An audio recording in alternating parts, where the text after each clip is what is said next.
Hey, hello everyone. So today we are back with our another video of Java tutorials.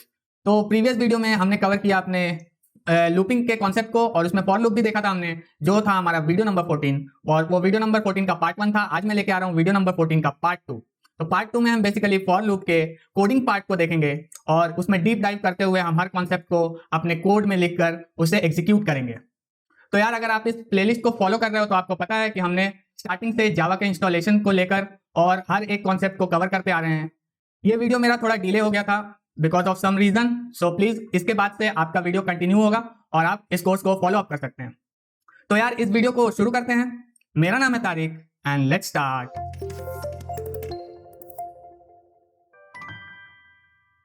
So guys, अब चलिए चलते हैं हम अपने इंटेलिजेंट आइडिया पे। और इंटेलिजेंट आइडिया को ऑन किया मैंने और आप देख सकते हैं यहाँ पे हमने जो भी प्रोग्राम्स अपने कवर कर लिए हैं वो सब की हिस्ट्री आपके पास पड़ी हुई है। ठीक है, अब हम बनाते हैं अपने फॉर लूप के लिए एक नया क्लास, जावा क्लास, जिसका कि नाम रखेंगे हम फॉर लूप। और ये है हमारा प्रोग्राम नंबर 10। सो प्रोग्राम नंबर 10 एंटर हिट करते हैं और ये हमारे जावा का फॉर्मेट आ गया। अच्छा, मेरे एक फ्रेंड ने मुझे कमेंट किया था, कमेंट आई मीन कि पर्सनली उसने बोला था कि ये कोड जो है शायद से फ़ोन में आपको बहुत ही छोटा दिख रहा होगा इसका फॉन्ट। सो उसने मुझे रिकमेंड किया था कि इसके फॉन्ट को थोड़ा इंक्रीज कर ले ताकि फ़ोन में जो लोग वीडियोस देख रहे हैं उनको भी कंफर्टेबल हो। ठीक है, सो मैं उसके रिकमेंडेशन को ले रहा हूँ और यहाँ पे मैंने फॉन्ट को इंक्रीज कर दिया। बहुत ही सिंपल है फॉन्ट को इंक्रीज करना। आपको इंटेलिजेंट आइडिया में कंट्रोल प्रेस करके आपको स्क्रॉल बार को रोटेट करना है। ठीक है, तो अब हम अपने फॉर्मेट पे आ जाते हैं, PSVM। और ये PSVM से हमारा हो गया है public static void main, set हो गया टेम्पलेट। सो अब हम अपने कोडिंग पार्ट को स्टार्ट करते हैं। सो पहले तो हम फॉर लूप के सिंटेक्स को देख लेते हैं। फॉर लूप का सिंटेक्स दिखता कैसे है, वैसे मैंने थियरी पार्ट में कवर किया है बट फिर भी यहाँ पे हम एक बार देख लेते हैं। ठीक है, सो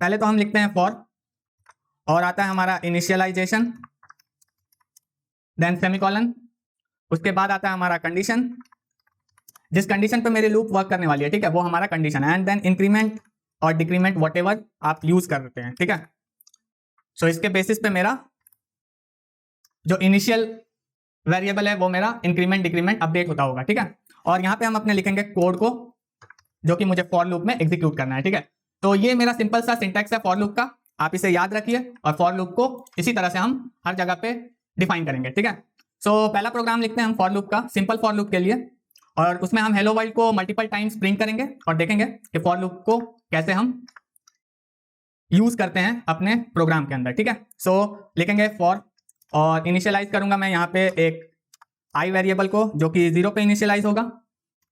तो सेकंड हम लगाएंगे अपने कंडीशन को, तो कंडीशन आई को मैं रखूंगा लेस देन 10। ठीक है, जब तक आई मेरी लेस देन 10 होगी तब तक मेरा फॉर लूप एग्जीक्यूट होता रहेगा। ठीक है, ये है इसका मीनिंग, सिंपल सा।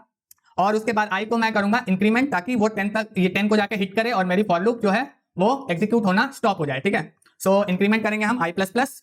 आप यहाँ पे बहुत कुछ यूज कर सकते हैं इंक्रीमेंट डिक्रीमेंट में, आप एक्सप्रेशंस को यूज कर सकते हैं, वो हम फर्दर देख रहे होंगे अपनी वीडियोस में। अभी तो आपको मैं सिंपली बता रहा हूँ कि फॉर लूप को हम एग्जीक्यूट कैसे करते हैं, मीन्स यूज कैसे करते हैं। यहाँ होगा हमारा S out system dot out dot println और यहाँ पे हम प्रिंट करेंगे हेलो वर्ल्ड, जो कि बहुत ही टिपिकल सा हमारे प्रोग्रामिंग लैंग्वेज में हम किसी भी चीज को चेक करने के लिए हेलो वर्ल्ड को यूज करते हैं और यहाँ पे हम अपने फॉर लूप में भी उसी चीज को यूज करेंगे। ठीक है, सो अब हम इसको करेंगे एग्जीक्यूट और देखते हैं जलवा हमारे फॉर लूप का।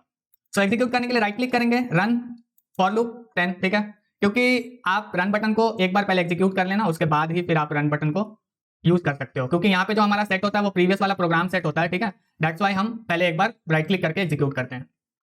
सो ये है हमारा output, hello world hello world hello world and it's 10 time. ठीक है, आप काउंट कर सकते हो वीडियो को पॉज करके,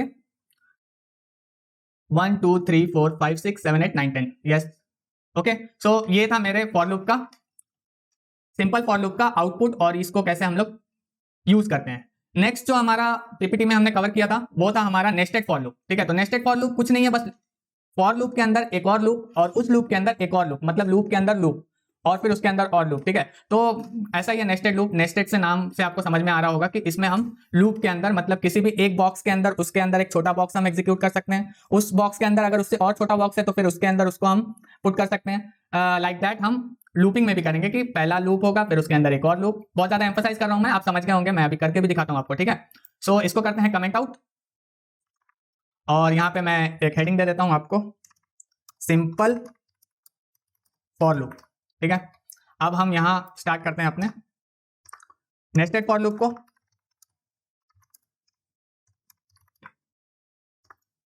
नेस्टेड फॉर लूप के लिए मैं कुछ आपको पहले मैं कोड लिख लेता हूं, और इसके अंदर मैं आपको एक और चीज बताने वाला हूं, लेबल्ड फॉर लूप के बारे में भी, ठीक है। तो वो भी चीज मैं आपको इसी में कवर करूंगा, आपको बताता हूं मैं। पहले एक चीज हम कर सकते हैं, हमने सिंपल फॉर लूप में मैंने जो इनिशियलाइजेशन किया था वहां पे मैंने डिक्लेरेशन इंट आई को जो डिक्लेयर किया था वो अंदर ही किया था। मैं इंट आई को बाहर भी डिक्लेयर कर सकता हूं, यहां पे मैं इंट आई को मैंने बाहर ही डिक्लेयर और इनिशियलाइज कर दिया, ठीक है, 0 पे। ये भी आप कर सकते हो। अब हम आएंगे अपने फॉर लूप के सिंटैक्स, और इनिशियलाइजेशन तो हो चुका है हमारा, आई को यूज करेंगे, आई इज इक्वल टू 0 पे। उसके बाद हमारा जो सेकंड पार्ट है वो है कंडीशन, तो आई लेस देन 4 रखूंगा मैं। अच्छा, इसमें लेस देन इक्वल टू 4 रख लेते हैं हम। नेक्स्ट है हमारा इंक्रीमेंट डिक्रीमेंट, तो इंक्रीज कर लेते हैं, सॉरी। अब इसके अंदर मैं एक और फॉर लूप को इंट्रोड्यूस करूंगा, ठीक है। तो सिंपल इसको कॉपी करता हूं मैं, और यहां पे इसको पेस्ट करता हूं, और बस यहां हमको करना है इंट जे, इसको करूंगा मैं जे, और ये भी है हमारा जे। अब इस जो इनर लूप है, इनर लूप के अंदर मैं एक ऐसा आउट का स्टेटमेंट लगाऊंगा, और यहां पे हम प्रिंट करेंगे सिंपली आई प्लस, और एक स्पेस ले लेंगे, और यहां पे हम प्रिंट करेंगे प्लस जे, ठीक है। तो आई और जे की वैल्यू मैं सिंपली प्रिंट कर रहा हूं इस स्टेटमेंट में। सो अब इसको रन करके देखते हैं, और देखते हैं कि अब हमारा आउटपुट क्या आता है। उसके बाद मैं आपको एक्सप्लेन करता हूं कि इस लूप में हो क्या रहा है, ठीक है। हाँ, सो गाइज यहाँ पे हमारा आउटपुट है, पहला जो आउटपुट है मेरा वो है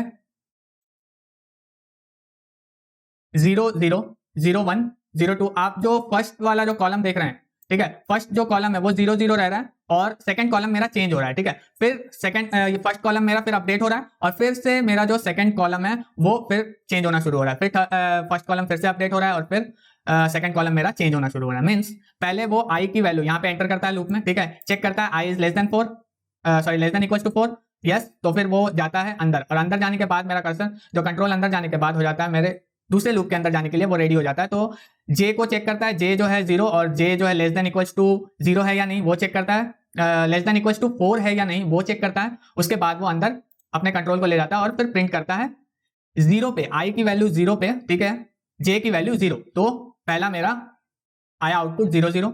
सेकेंड टाइम जब वो ये जाता है, तो अब आई पे नहीं जाएगा, वो पहले इनर लूप को पूरी तरह से कंप्लीट करेगा, ठीक है। तो अब फिर से ये कंट्रोल जाता है मेरे इनर फॉर लूप पे, जे की वैल्यू को अपडेट करता है, जे को करता है 1। अब 1 is less than equal to 4, yes of course, तो फिर से एक बार प्रिंट करता है, लेकिन अभी भी आई की वैल्यू क्या है 0। सो 0 प्रिंट होता है, और जे की वैल्यू प्रिंट होती है 1, ठीक है। नेक्स्ट फिर से इसी लूप में जाता है, जे की वैल्यू 2 होती है, 2 is less than equal to 4, yes of course. तो आई की वैल्यू तो हमारी 0 ही रहती है, जे की वैल्यू हो जाता है 2, तो 0 एंड 2। उसके बाद फिर जाता है, जे की वैल्यू अपडेट होती है 3 is less than equal to 4, yes of course, तो फिर वही प्रिंट होता है। फिर जे की वैल्यू 4 होती है, 4 के लिए भी ये ट्रू होता है, और फिर से प्रिंट होता है। जब जे 5 होता है, जैसे ही जे जो है मेरा अपडेट होकर 5 हो जाता है, तो 5 is less than equal to 4, no it's not true, ठीक है। तो इसके वजह से ये अब यहां से कंट्रोल अपना वापस ले रहा है, और फिर आउटर लूप पे जा रहा है। आउटर लूप पे अब आई की वैल्यू हो रही है अपडेट, और आई हो जा रहा है मेरा 1।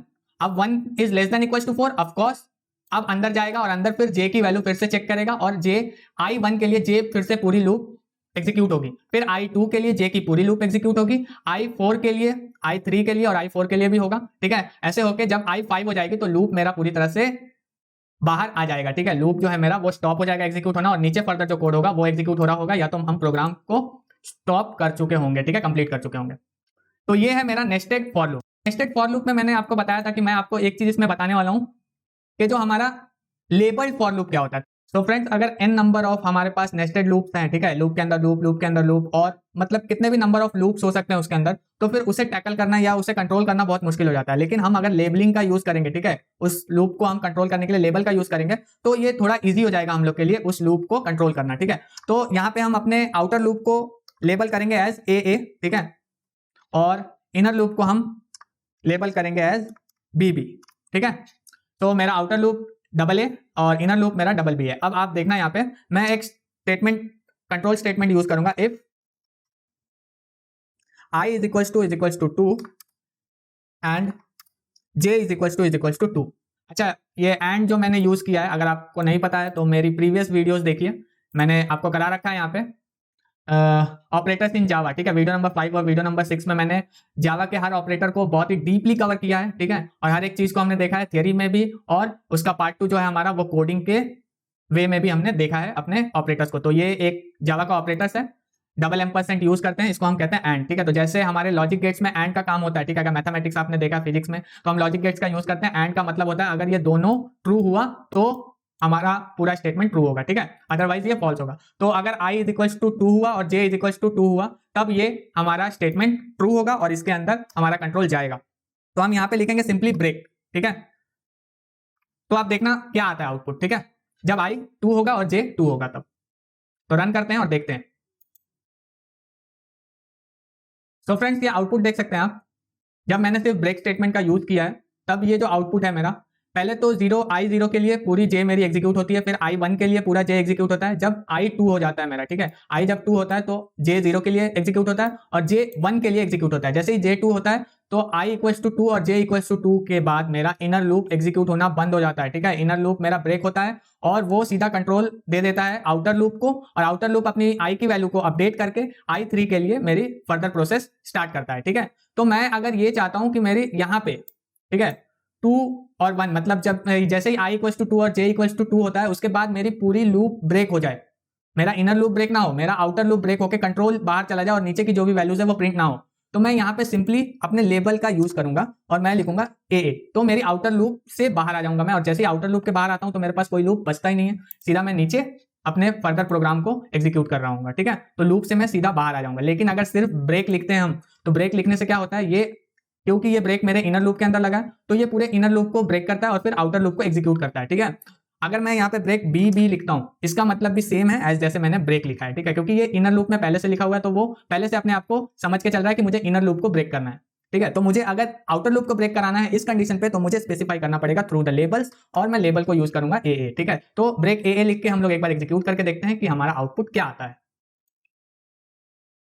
तो गाइस यहाँ पे आप देख सकते हैं 2 की वैल्यू मेरी प्रिंट नहीं होती और 2 के फर्दर जो भी मेरे आउटपुट्स आने थे वो कुछ भी प्रिंट नहीं होता है, मेरा आउटर लूप ही ब्रेक हो जाता है और मेरा कंट्रोल जो है लूप के बाहर थ्रो कर दिया जाता है, ठीक है। सो ये था हमारा लेबल्ड फॉर लूप और नेस्टेड फॉर लूप का कॉन्सेप्ट। सिंपल फॉर लूप देख लिया हमने।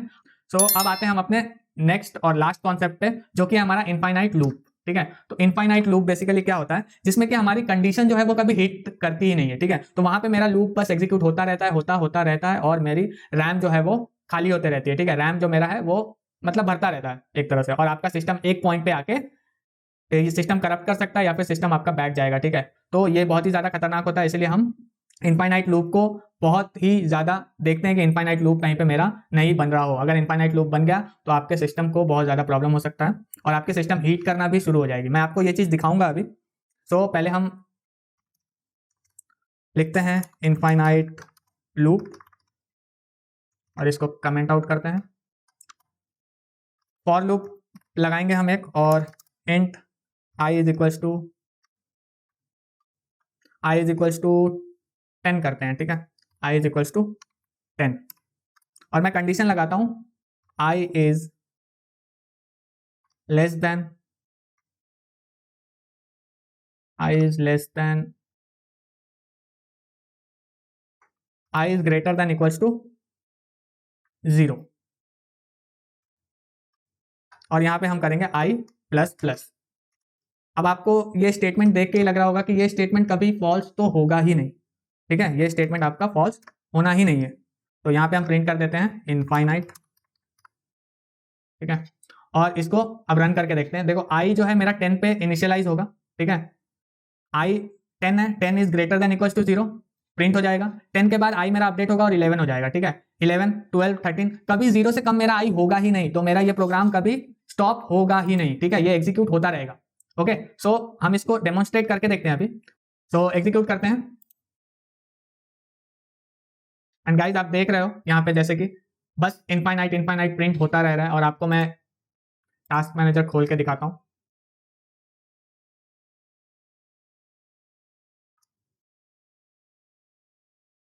तो ये है टास्क मैनेजर अपना, और आप देखो इंटेलिजेंट आइडिया, ठीक है। यहाँ पे आप इसके सीपीयू और मेमोरी के कंजम्पशन को देखते रहना, बस थोड़ी देर के लिए वॉच करो आप देखना कैसे इसकी रैम इंक्रीज होते जाएगी, ठीक है। अभी मेरा 1184.6 चल रहा है, ठीक है, 7 हो चुका, 8 हो गया। और सीपीयू कंजम्पशन भी आप इसका देख सकते हो। वैसे तो मेरा पीसी लो एंड, जो लैपटॉप है मेरा वो लो एंड का है, तो वैसे भी सीपीयू बहुत ज्यादा खाता है ये, ठीक है, इंटेलिजेंट आइडिया। बट आप फिर भी यहाँ पे रैम का कंजम्पशन देख सकते हो कैसे मेरा इंक्रीज होते जा रहा है, ठीक है। इवन कि मैंने 3-4 जो ये सॉफ्टवेयर है वो ओपन करके रखा हुआ है, फिर भी यहाँ पे जो मेरा इंटेलिजेंट आइडिया है उसकी कंजम्पशन को आप देख सकते हो, ठीक है, कि कैसे वो इंक्रीज होता जा रहा है स्लोली, ठीक है। और ये तो बहुत ही छोटा प्रोग्राम लिखा है मैंने, इसलिए यहाँ पे आपको इंक्रीमेंट दिख रहा है बहुत ही स्लो।